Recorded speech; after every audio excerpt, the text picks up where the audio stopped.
सुगंधा और रेवती बचपन की पक्की सहेलियां थी। साथ खेलती, साथ पढ़ती, साथ साथ ही स्कूल जाती थी। एक दूसरे की पड़ोसन होने की वजह से काफ़ी वक्त साथ में गुजारती थी। दोनों के विचार अलग होने के बावजूद भी दोनों में बेहद गहरी दोस्ती थी। साथ चलते चलते पता ही नहीं चला कि कब बड़ी हो गई। दोनों की दोस्ती पूरे मोहल्ले में मशहूर थी। सब लोगों ने बचपन से उन्हें साथ में देखा था। शायद कुदरत भी उन्हें अलग नहीं करना चाहती थी। सुगंधा और रेवती का विवाह एक ही शहर में तय हो गई। दोनों के घर भी कुछ ही दूरी पर थे। शादी के बाद दोनों का मिलना जुलना कम ही सही बंद नहीं हुआ। दोनों अपने अपने परिवारों में खुश थी और अपनी जिम्मेदारियां निभा रही थी। समय कभी कहाँ रुकता है, आगे बढ़ता ही जा रहा था। सुगंधा और रेवती अब बुजुर्गों की श्रेणी में आ चुकी थी। सुगंधा का एक बेटा था विवेक और बहू निहारिका। सुगंधा की बहू निहारिका नौकरी करती थी। बेटे बहू के ऑफिस जाने के बाद सुगंधा अकेली हो जाती थी क्योंकि उसके पति का देहांत हो चुका था। उनकी पोती अदिति और पोता आदित्य देहरादून के हॉस्टल में रहकर पढ़ाई कर रहे थे। दोनों को शुरू से ही अच्छे स्कूल में पढ़ाई करने के लिए वहां भेज दिया गया था। सुगंधा का स्वास्थ्य भी धीरे धीरे खराब हो रहा था। रेवती का भी एक बेटा था आशीष और बहू कोमल। रेवती ने कोमल को कभी नौकरी नहीं करने दी। कई बार कोमल ने उससे इजाज़त मांगी, लेकिन रेवती का फैसला अटल ही रहा।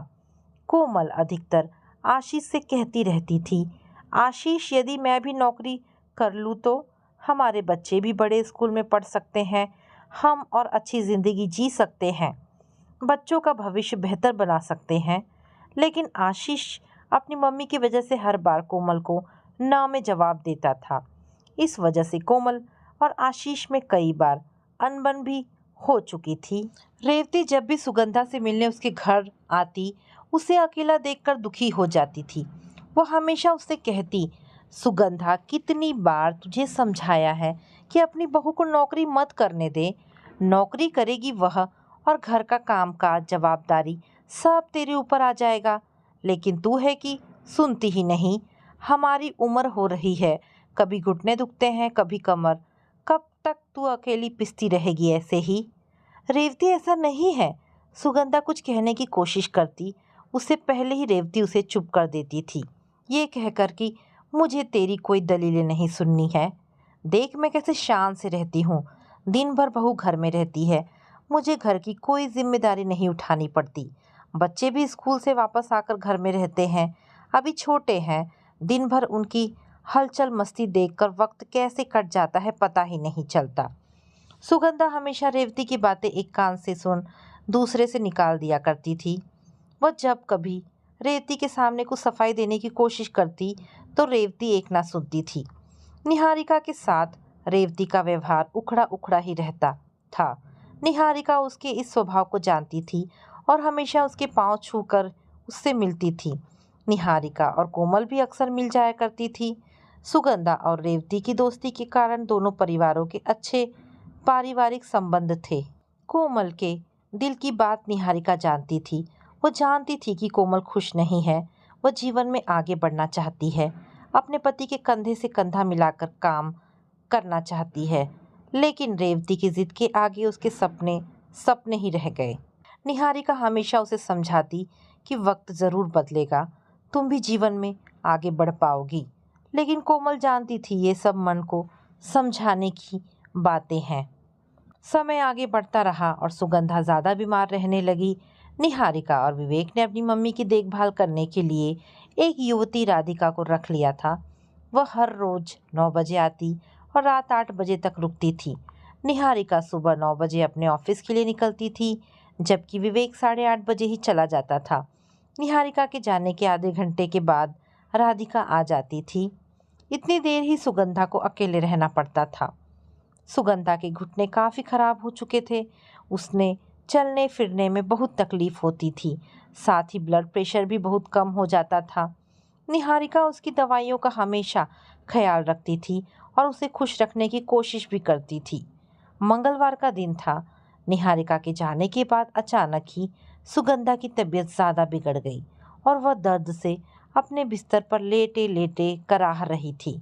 वह राधिका का रास्ता देख रही थी कि राधिका आ जाए तो अच्छा रहेगा, लेकिन आज राधिका भी समय पर ना आ पाई। सुगंधा का पेट दर्द काफ़ी बढ़ रहा था। तभी उसने सोचा, धीरे धीरे बाथरूम जाकर आती हूँ, शायद तब दर्द से आराम मिले। ऐसा सोचकर वह पलंग से उठने लगी, लेकिन ब्लड प्रेशर कम हो जाने की वजह से उसे चक्कर आ गया और वह कराहते हुए गिर पड़ी। फिर वह वापस उठ ना पाई। वह नीचे पड़े पड़े कराह रही थी। उसी समय रेवती सुगंधा से मिलने आई और बाहर ताला लगा देखकर वह सोच में पड़ गई कि सुगंधा कहाँ गई होगी। तभी उसे अंदर से कराहने की आवाज़ आई। रेवती ने पास जाकर सुना, बोल पड़ी, अरे ये तो सुगंधा की आवाज़ है। वह घबरा गई और जोर से बोली, सुगंधा क्या हुआ? बाहर से ताला लगाकर तुम्हें अंदर क्यों बंद कर दिया गया है? तुम डरो नहीं, मैं कुछ करती हूँ। रेवती को कुछ समझ नहीं आ रहा था कि क्या करे। पड़ोसियों को बुलाती हूँ, ऐसा सोचकर वह जैसे ही पलटी, उसने देखा राधिका तेजी से आ रही थी। राधिका को देखते ही रेवती का पारा 7वें आसमान पर था। कहाँ मर गई थी?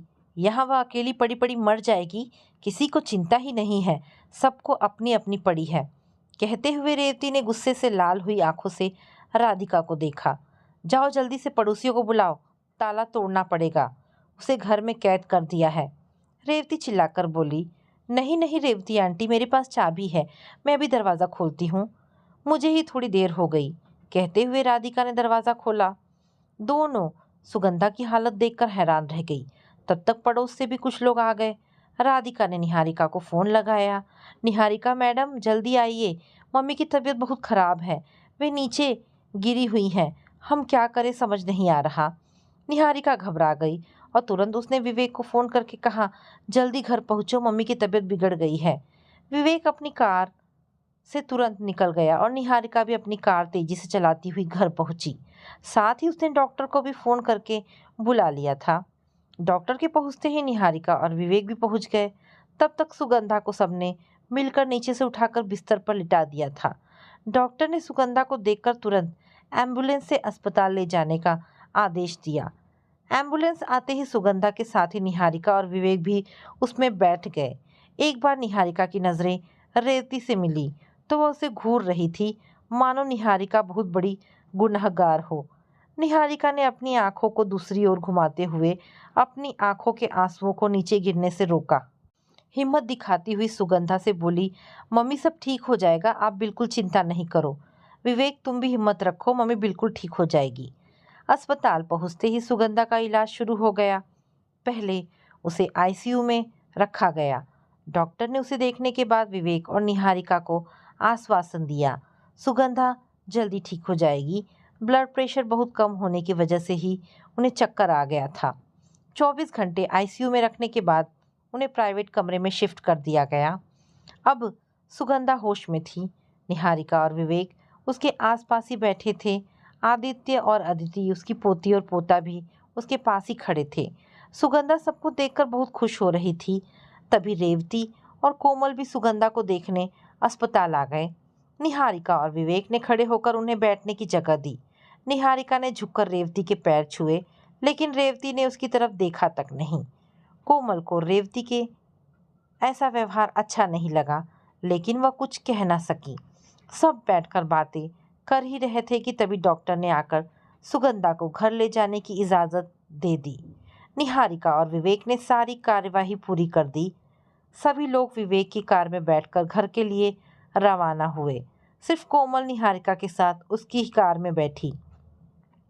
कोमल ने कार में बैठते ही निहारिका से कहा, मुझे घर छोड़ दोगी प्लीज़, शाम हो रही है, खाना भी पकाना है।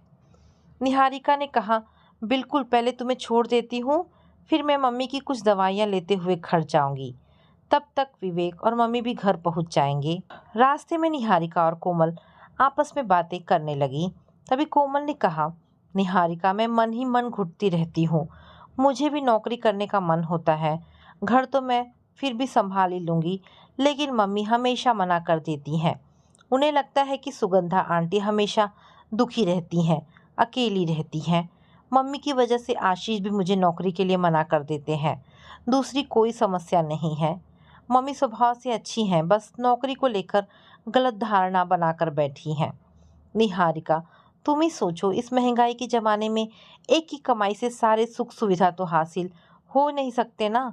यदि हम दोनों कमाए तो बच्चों को कभी किसी चीज़ की कमी नहीं होने देंगे। निहारिका, बहुत दुख होता है जब बच्चे कुछ मांगते हैं तो उन्हें मना करने में। अब तुम ही कोई उपाय बताओ। मम्मी की गलत धारणा को बदलना ही होगा। हाँ कोमल, मैं समझ सकती हूँ, पर रेवती आंटी को समझाना बहुत मुश्किल है। इस मामले में तो वे मम्मी जी की भी नहीं सुनती। फिर भी यदि कोई उनकी मानसिकता बदल सकता है तो वो केवल मम्मी जी ही हैं। इतनी बात करते करते कोमल का घर आ गया। कार से उतरकर निहारिका ने बाय कहकर वह चली गई। निहारिका भी दवा लेकर जल्दी ही अपने घर पहुंच गई। तब तक विवेक भी घर पहुंच चुका था। सुगंधा को बिस्तर पर लिटाकर सभी उसके पास बैठ गए। निहारिका ने सुगंधा को दवाइयाँ दी और सभी के लिए चाय बनाकर लाई। सबने चाय ले ली, लेकिन रेवती ने निहारिका की तरफ देखकर मुंह फेर लिया और चाय लेने से इनकार कर दिया। कुछ देर रुकने के बाद रेवती अपने घर चली गई। धीरे धीरे एक सप्ताह बीत गया। रेवती हर रोज आती थी और सुगंधा के पास बहुत देर तक बैठती रहती। सुगंधा को भी उसका आना बहुत अच्छा लगता था। धीरे धीरे सुगंधा की तबीयत में काफ़ी सुधार हो गया और फिर निहारिका ने ऑफिस जाना भी शुरू कर दिया। आज जब सुगंधा से मिलने रेवती आई तब घर में सिर्फ सुगंधा और राधिका ही थे। आते ही रेवती का पहला सवाल था, अरे सुगंधा, निहारिका कहाँ है? बस चली गई अपनी नौकरी पर। यहाँ सास बीमार है और उसे नौकरी की पड़ी है। देख, मैं कहती थी ना, बहू को नौकरी मत करने दे, पर तूने कभी नहीं सुना। अब भुगत। अब वह कभी नौकरी नहीं छोड़ेगी। और तू? बस कर रेवती, बहुत हो गया। मैं इतने दिनों से तेरा खराब बर्ताव देख रही हूँ निहारिका के साथ। क्या तुझे ऐसा करना ठीक लगता है? सुगंधा को इस तरह नाराज देखकर रेवती सकते में आ गई। वह कुछ बोले उससे पहले सुगंधा ने ही बोल दिया, बिल्कुल चुप रह रेवती, सालों से तेरी बकबक सुन रही हूँ। आज मुझे पूरी बात तुझे मेरी सुननी होगी। तुझे क्या लगता है कि मेरी बहू खराब है? वो मेरा ख्याल नहीं रखती या ऑफिस में आराम करने जाती है? आज उसी की वजह से मैं ठीक हो पाई हूँ। नौकरी के साथ ही वो अपने घर की पूरी जिम्मेदारियाँ उठाती है। मेरा इतना ख्याल रखती है कि मुझे कभी बेटी की कमी महसूस ही नहीं होती। आज उसकी वजह से बच्चे इतने बड़े स्कूल में पढ़ रहे हैं। घर में हर सुख सुविधा है। दो दो कारें हैं, काम वाली है। यहाँ तक कि मेरी देखभाल के लिए ये राधिका भी है, जो हर समय मेरे पास रहती है जब तक निहारिका न आ जाए। और हाँ, मुझे सिर्फ आधा घंटा ही अकेले रहना पड़ता है। निहारिका के जाने के आधे घंटे के अंदर ही राधिका आ जाती है। सिर्फ उसी दिन गड़बड़ हो गई थी। निहारिका की खास मीटिंग थी, इसलिए ऑफिस से वो फ़ोन नहीं कर पाई, वरना जाते ही उसका फ़ोन आ जाता है। मम्मी, राधिका आ गई ना? लेकिन उस दिन राधिका की साइकिल पंचर हो गई थी, इसलिए उसे देर हो गई। मेरी भी तबीयत उसी दिन बिगड़ गई। उस दिन मैंने ही निहारिका से कहा था कि बाहर से ताला लगा दे बेटा। मैं सो रही हूँ राधिका, ताला खोलकर खुद ही अंदर आ जाएगी। रेवती, तुझे क्या लगता है तू ठीक कर रही है कोमल के साथ? इतनी पढ़ी लिखी समझदार बहू लेकर आई है, उसे घर में कैद कर रखा है। तू क्यों उसे उसकी ज़िंदगी जीने नहीं देती? क्यों अपनी इच्छाओं को उस पर लाद रही है? उसके उज्जवल भविष्य को क्यों बर्बाद कर रही है? तुझे क्या लगता है कि कोमल बहुत खुश है? मैंने उसकी आंखों में हमेशा तकलीफ देखी है, जो तुझे कभी दिखाई नहीं देती। तुझे हमेशा तू ही सही लगती है। कोई और लड़की होती तो तेरी एक ना सुनती, अपनी मर्जी से नौकरी ढूंढकर चली जाती।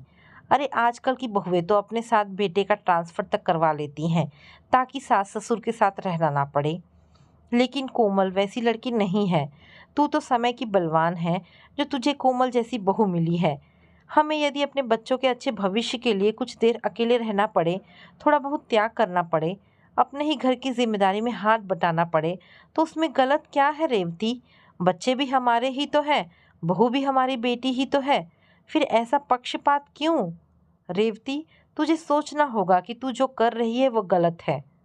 एक बार सोच रेवती, हम अपनी ज़िंदगी में कुछ भी नहीं कर सके। हम भी पढ़े लिखे थे। इस बात का दुख आज भी मन को कांटे की तरह चुभता है। लेकिन वह और ज़माना था। आज का ज़माना कुछ और है। आज हमसे कहीं ज़्यादा पढ़ी लिखी लड़कियां हैं और समय भी तो बदल गया है ना रेवती। आज और कल के फ़र्क को एक अकेले की कमाई से पूरा नहीं किया जा सकता। पति पत्नी दोनों को कंधे से कंधे मिलाकर काम करना पड़ता है। हम अपने स्वार्थ के लिए उनका रास्ता नहीं रोक सकते। सुगंधा की बातें सुनते सुनते रेवती की आंखों से आंसू की बूंदें टप टप करके गिर गई थी। सुगंधा ने उसका हाथ अपने हाथों में लेकर प्यार से कहा, रेवती सोच, सही सोच, अभी भी ज़्यादा देर नहीं हुई है। इंसान चाहे तो बिगड़ी बात जरूर बन सकती है। रेवती ने चश्मा उतारकर अपने आंसू पोंछे और उठकर खड़ी हो गई। मैं जा रही हूँ सुगंधा, मुझे देर हो रही है। इतना कहकर रेवती चली गई। सुगंधा सोच रही थी, मैंने कुछ ज़्यादा तो नहीं कह दिया, रेवती को बुरा तो नहीं लग गया होगा। इतने में निहारिका भी आ गई। तब सुगंधा ने निहारिका को सारी बात बताई। निहारिका ने कहा, ठीक ही तो है मम्मी, आपने ठीक ही किया। रेवती आंटी को समझाना बहुत ज़रूरी था। उन्हें समझना ही होगा, तभी कोमल का जीवन सुखी होगा। रेवती घर पहुंचते ही सोफे पर जाकर बैठ गई। उसे देखकर कोमल तुरंत ही उसके पास आकर बैठ गई और पूछने लगी, मम्मी कैसी है सुगंधा आंटी? इतना पूछते पूछते ही कोमल ने रेवती की रोई हुई आंखों को पहचान लिया। क्या हुआ मम्मी, आपकी आंखें ऐसी क्यों लग रही है? सुगंधा आंटी ठीक है ना?